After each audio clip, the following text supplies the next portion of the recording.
On a glorious journey to great academic heights, you need a university that will guarantee hopes of employment without sweltering in a pool of job hunts. I present to you Ndejje University. We are an Anglican university endowed with 3 state-of-the-art campuses in Luero Bombo, the Graduate School in Rubaga, and the Kampala campus along Balintuma Road behind Mengo Hospital.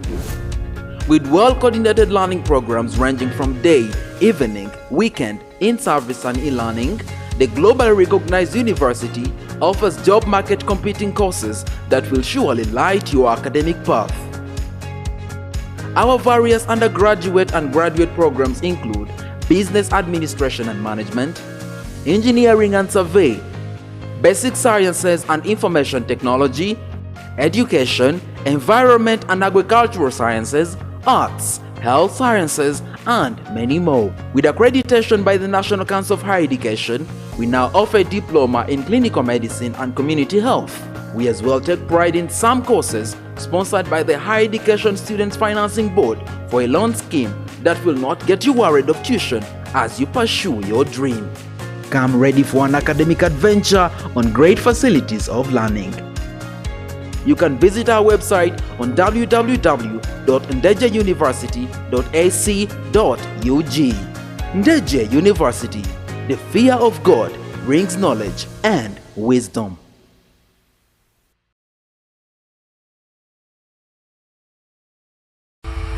Get noticed, advertise with us. Call 0714-474-433 or 0759-728-168 to place your bookings now. Ndejje University TV is available on free-to-air, GoTV and Your TV. Follow us on Facebook, Ndejje TV Live, Twitter at Ndejje TV Live, Instagram, Ndejje TV Live, and you can also subscribe to our YouTube channel, Ndejje University TV.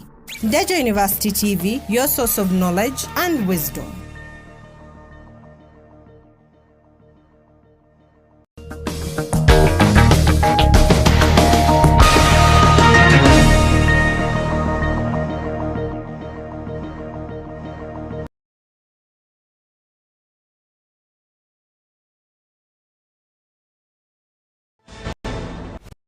Coming up in Live at 8, we should take regional peace more seriously, President Museveni tells Senegalese president.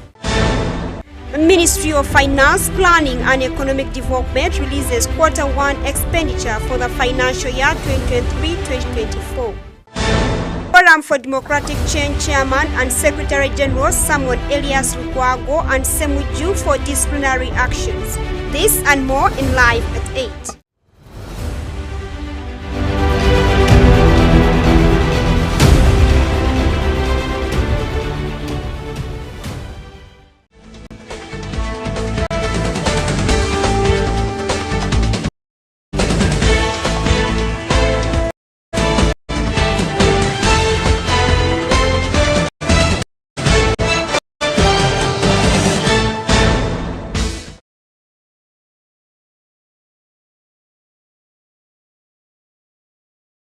Welcome and thank you for joining us here at Ndejje University TV. My name is ANSLEM OJARU. This is Live at 8 and here are the news in details.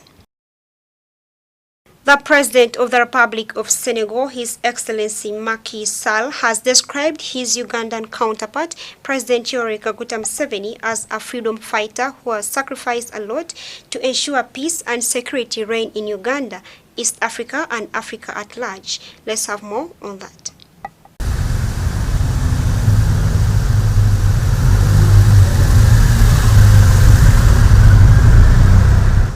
During a press briefing at State House in Entebbe, the Senegalese leader President Macky Sall thanked General Museveni for his good leadership and asserted that his visit was consistent with the traditional African hospitality. He, however, underscored the need for the two countries to strengthen their bilateral cooperation in the areas of trade, security and intelligence, among other sectors. We must work together, mutualize our common understanding of this problem, mutualiser nos moyens et nos ressources, and also put together our means and resources Mais to fight it. nous devons aussi commercer entre nous. We must begin also between ourselves. Parce que ce que l'Ouganda produit en excès, What does Uganda produce in excess? que nous To export it. que le Sénégal va chercher jusqu'en Nouvelle-Zélande, le lait par exemple. For example, in Senegal, we import things from New Zealand. President Museveni was happy to reaffirm the good relations between the two African countries that have been in existence since the times of the freedom struggle against colonialism and foreign occupation in Africa, underscoring the need to ensure regional peace in order for prosperity to take place in Africa, adding that the key areas of cooperation between Uganda and Senegal, namely trade and commerce, technical cooperation, cooperation in political and diplomatic affairs of Africa, and security and intelligence cannot succeed if the rest of Africa is unstable. Those areas of potential cooperation, commerce, Ces questions dont nous pouvons coopérer, par exemple le commerce, technical cooperation, la coopération technique, the political affairs of Africa, les affaires political politiques et diplomatiques de l'Afrique, and security and intelligence. et la sécurité et les renseignements. So thank you so much. You are most welcome. President Museveni also informed his guests that the economy of Uganda is gaining some prosperity in many sectors such as agriculture, industry, services and ICT, partly because of trading with neighbors like Kenya, Tanzania, Congo, Burundi and Rwanda, adding that the prosperity of those countries also depend on trade with neighbors and the volumes of regional trade is much bigger. Earlier during the bilateral talks, the two leaders exchanged views on the political and security situation on the continent, essentially focusing on the evolution of the political and security situation in Africa in general and in the Great Lakes region. They expressed the need to work for the unity of Africa by eliminating Anglophone-Francophone divisions. They also directed the responsible ministers to initiate and finalize negotiations on all outstanding issues of common interest in the political, economic, environmental, tourism, agriculture, intelligence and security as well as natural resources, with emphasis on value addition and enhanced cooperation in the oil and gas sector following the discovery of significant quantities in both countries. The two presidents also welcomed the broad consensus reached among the G20 members of the African Union to join the G20 following the advocacy by the President Macky Sall during his tenure as African Union chairperson. His Excellency Macky Sall, who is in Uganda for a 2-day official visit, becomes the second head of state to visit Uganda and hosted by President Museveni in less than 14 days after that of Iranian President His Excellency Dr. Ibrahim Raisi on Wednesday last week. The meeting was also attended by, among others, former Prime Minister of Uganda Dr.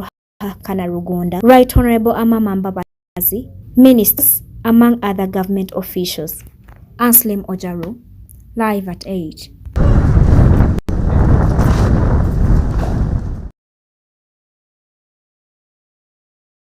During the press briefing at the Ministry headquarters, the Secretary to the Treasury in the Ministry of Finance, Planning and Economic Development, Ramadan Gobi, approved the expenditure for the financial year 2023-2024. Let's take a look at that. In the first quarter of July to September, 4.833 trillion Ugandan shillings, which is 16% of the discretionary budget, was released by the Secretary to the Treasury, Ramadan Gobi, who said that wage is projected to perform at 1.824 trillion Ugandan shillings, which is 25% of the budget. As I've told you, the wage has been fully released as budgeted for the quarter, 1,824 billion shillings, and that constitutes 25% of the wage budget. This includes 50% abroad. He added that 140.241 billion, which is 25% of the approved annual budget, has been given to national medical stores, 50 billion provided to Uganda National Roads Authority, and 91,013 billion Ugandan shillings to universities in line with the semester requirements. 91 billion has been provided to universities in line with the semester requirements, in which Makerere University got 31.181 billion Chambogo University, 17.481 billion. MUBS, Makerere University Business School, 8.678 billion. Uganda Management Institute, 3.877 billion shillings. Mbarara University, 3.908. While Gulu has got 4.146 billion, among others. They are all the public universities received the money, but those were worth mentioning because of the big figures. 44 billion Ugandan shillings for road maintenance under the local government, 111.687 billion for areas under institutions, and 101.240 billion for pension and gratuity. 111.687 billion shillings has been provided to cater for arrears under institutions, of which 10.446 billion is for salary arrears and 101.24 billion shillings is for pension and gratuity. Gobi said that the government will not spend money it does not have, but will also reduce on borrowing beyond optimal levels. In order to continue preserving our debt sustainability, while sustaining the impressive recovery from COVID, which I've already communicated, government will carry on with the spending optimization in areas of the economy that have the biggest impact. Government will not spend money it does not have. Instead of borrowing beyond our optimal levels, we shall, whenever necessary, reduce expenditure for activities that do not add to the value of the economy or the well-being of Ugandans. It should be remembered that the total approved budget for financial year 2023-2024 is 52.736 trillion Ugandan shillings. Davis Senchendu, live at 8. May 2023. During the post-budget traders engagement to sensitize traders on the new taxes organized by the Kampala City Traders Association and the Uganda Revenue Authority, traders called for fair taxation which can help develop and promote their businesses. Let's have more on that story. On Tuesday, the 18th of July, traders in Kampala gathered for a dialogue aimed at creating awareness about the new tax measures.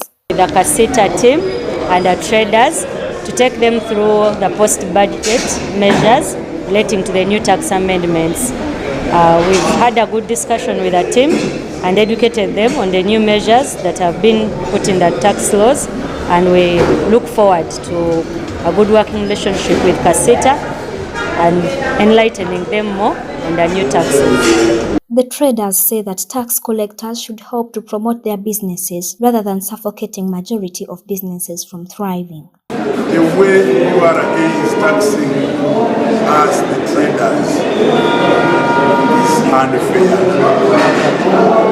Bring in our containers from wherever we go, bring in our containers here, but you pay money where you buy like me, I deal in spares. You pay for buying the spares, you pay money for bringing them or transporting them, that is freight, and here you have to pay an initial deposit to URA. But people, after losing all that money, people fail and leave their containers back in account. It means the costs in URA, the way they tax people, is unfair. There is no way you can milk a cow when you want even to take it there.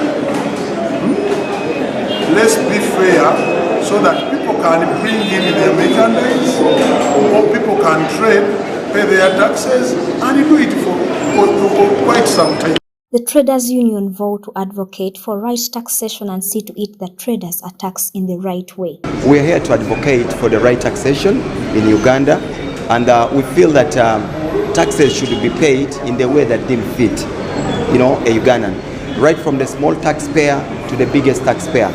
But we are realizing a lot of gaps within the relationship between the tax body and then the taxpayer.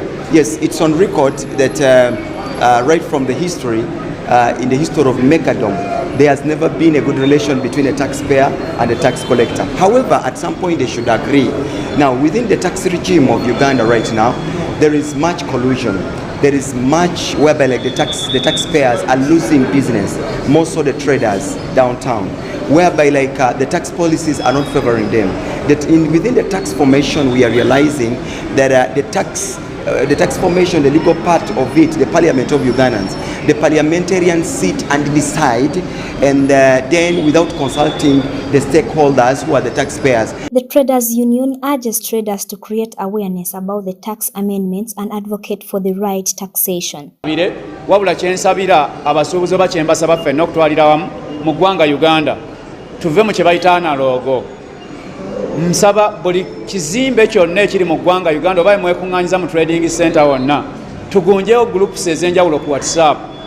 Singa omuntu omu abazze mu lukiiko nga luno lwe tulimu tusandika okutambuza okusatulatinga kati nze olukiiko luno lwonna amaloboozi nga kutte era nga lina kati nga yuteya tulina emikutu egisuka mu 12 egyekuŋŋaanyizaamu abasuubuzi mu Uganda yonna. Kati tutta amaloboozi ago ne gatambula tulwane tusooke tutandika okulwanyisa obutamanya. Tutandika okuba nga tusensera abasajja bano okulwana nabo nga omanye olwanira mu mateeka. Ku ssaawa eno kambalage ekyokulabirako bajja nga bagala income tax nga batusuzibye ebipapula ebya miliyoni 3 nga tebamaze nakubalira oyimiridde otya. Wabula nga waliwo akatabo akafulumizibwa nga olwozi bayita small business ze tulina okutambuliza nga okuva ku miliyoni 1 okutuuka ku miliyoni 10 tosaanidde kusasula kye bayita income tax. Ne UR abakungu baayo akatabo ako baali bakakukulira ng'etteeka eri abasuubuzi tebalimanyi ng'ate okutandikira ku miliyoni 10 okutuuka ddala ku miliyoni zibeera 30 ng'omuntu oyo omusolo gw'alina okuwa bw'aba badde akiipinga ebitabo ng'abeera ku 0.4 wabula ng'ate bano abali eno tebakisomeseddwa be bajja okwenforcinga okuggyamu omusolo. The workshop was targeted to address concerns arising from the 2023-2024 budget. If the proposed amendment is passed into law, the capital gains provision will be no more. Instead, a withholding tax of 5% will apply on the gross proceeds received from the sale of an asset. This 5% tax will apply on the sale of assets situated in Uganda. The proposed amendment defines an asset to mean a resource with economic value that is expected to provide a future benefit to its holder but does not include trading stock. Henry Gwase, ANSLEM OJARU, live at 8. The Chairman General of the Forum for Democratic Change has asked for the summon of Honorable Semujunganda and Arias Lugwako to the disciplinary committee to answer allegations of the party receiving funds from the National Resistance Movement. Now, this was during a press briefing at the party headquarters in Ndejje na Nkumbi. Let's have more on that.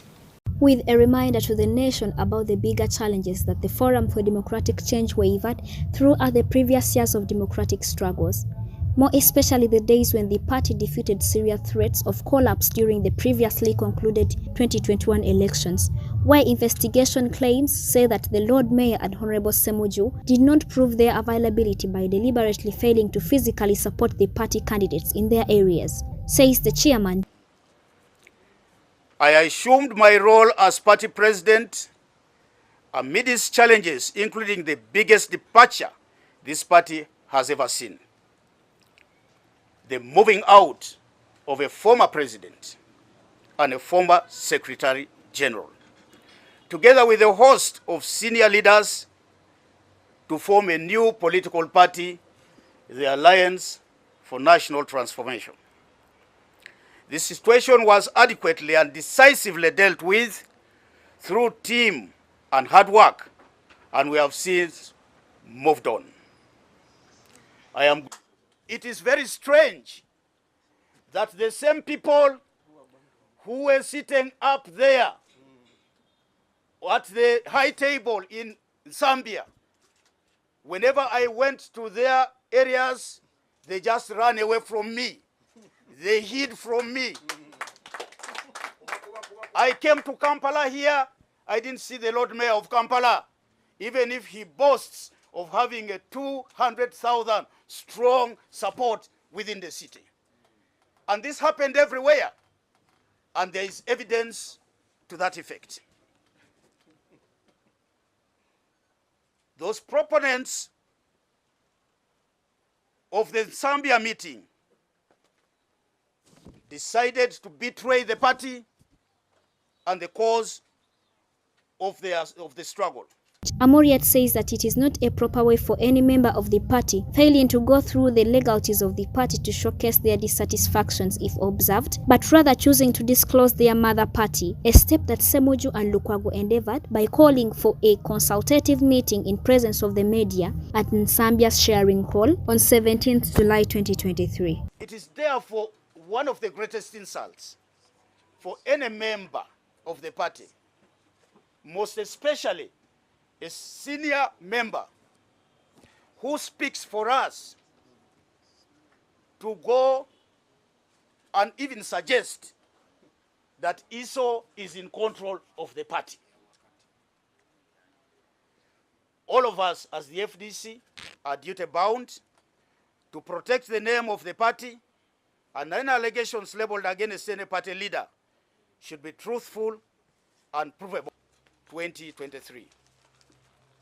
These allegations that are intended to put to disrepute the leadership and the membership of the FDC are not going to be taken lightly. And as president of the FDC, I am going to move for disciplinary action to be taken against these errant colleagues of ours. Patrick Oboy Amoriat says that these two are of their fake strategies of having FDC carried to National Unity Platform, a case that he will not at all tolerate. As Deputy President coming from Buganda, he is expected to provide leadership in the running of the party programs in the region. Unfortunately, he has been reluctant and resisted implementation of activities of the party in Buganda, instead preferring to be in cohort with the National Unity Platform. He has also not been receptive to defiance and activism, because I would imagine that being a person who is in control of the city of Kampala, he should have been our frontline soldier in activism. But all we see about him is putting on good suits and running to court whenever we activists are slaughtered in the streets of Kampala. Furthermore, the chairman together with the Secretary General have drawn resolutions upon Honorable Ssemujju having failed to protect the corporate image of the institution, as his primary role as the spokesperson doesn't stand to hold the position, and thus the reason as to why Robert Centenary had to speak for the party at the conference as Ssemujju awaits for the disciplinary decision. Therefore, our brothers and sisters out there who have developed a sense of entitlement, it is quite disheartening that you have deliberately, either by design or by bad manners, decided to shun the organs of the party, even when a platform has been accorded to you, to bring out your grievances in broad daylight so that they can be heard by the appropriate organs of the party. The Secretary General, Nandala Mafabi, revealed his stand. For as far as the prior allegations are concerned, Nandala says that the accuser should provide evidence that he received the funds from the NRM. Of course, Honorable Ssemujju Nganda, our Lord Mayor Lukwago, and others have continuously peddled claims that we received large sums of money from President Museveni, what they called unknown sources, to hand over FDC to him. This is just pedestrian, just thinking from this faction. If this is a political party with structures and stakeholders, it's not a personal property that you just hand over to anyone. I want to tell our Constitution, Article 13, it says any member who goes to another party ceases to be a member of what? Of the FDC. Sebugwawo went, she was a deputy president, she ceased to be a member. Which structure did she go with? Even her family structures, I'm sure she never went with it. So I cannot, I'm carry a structure on a pickup, on a roller to take to Museveni. Unless for them they have a formula how they want to carry it on a pickup, and they will tell us. Secondly, who alleges must prove. Why can't they lay evidence on table for all they see or they saw? Why are they not putting evidence? Why are you alleging? It is because they are alleging to people who have reputation.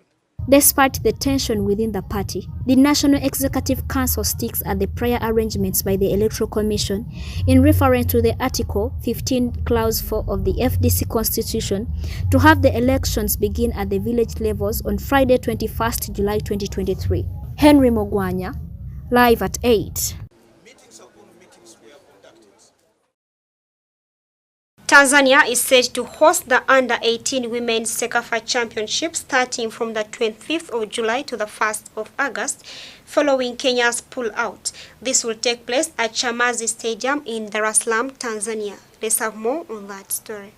2, 3, 4. 1, 2, 3, 4. Sekafa Executive Director Auka Gechewo confirmed on Monday that the tournament will now take place from July 25th to August 7th at the Chamazi Stadium in Dar es Salaam, Tanzania. The decision to move the tournament was made during a meeting by Sekafa members of Abidjan, Cote d'Ivoire last week on the sidelines of the CAF Ordinary Assembly. Kenya was meant to host the championship from June 29th to July 11th in Nairobi, but the competition was pushed further ahead because of a delay in funding. The championship that was initially set to kick off from June 3rd to 17th had been postponed 3 times, with the tournament facing a 4th time postponement to July 13th.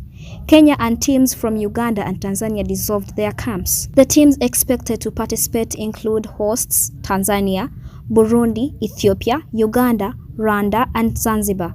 It is of this case that the Uganda Under-18 women national team entered residential camp on Tuesday, 18th July 2023 at the Cranes Paradise Hotel, Chisasi, in preparations ahead of the Under-18 Sekafa Women Championship. FUFA called off camp following uncertainty of the scheduled Sekafa Under-18 Women Tournament that the team was preparing for and had been in camp since June 12, 2023 in preparations for the tournament. 25 players have been summoned by head coach Ayub Khalifa Chiyenji, from which he will choose the final squad for the tournament in Dar es Salaam, Tanzania, and the team is already under serious preparations, well as the trainings. Coach Ayub Khalifa, quoted to have said that however much they are only left with not more than 4 days, they will be trying their levels for the best. We had a good training session, actually our first training session, under 18 as we prepare for the Sekafa championship that's going to be in Tanzania.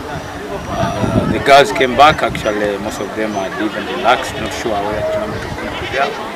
But with the 4 days we have, we're going to see that we work on them so that by the time we leave this place, we have a good team that can represent the country. After the Under-18 Women's Championship, the Zonal CAF Women's Champions League qualifier will take place in Uganda from August 12th to 30th. The other tournaments expected to take place in the 2023 season include the Under-18 Boys Championship, the Under-15 Boys Championship, and the Sekafa Under-23 Championship.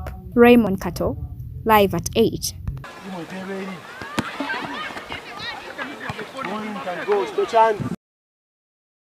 Thank you very much. That has been live at 8. My name is ANSLEM OJARU. Till next time, bye-bye.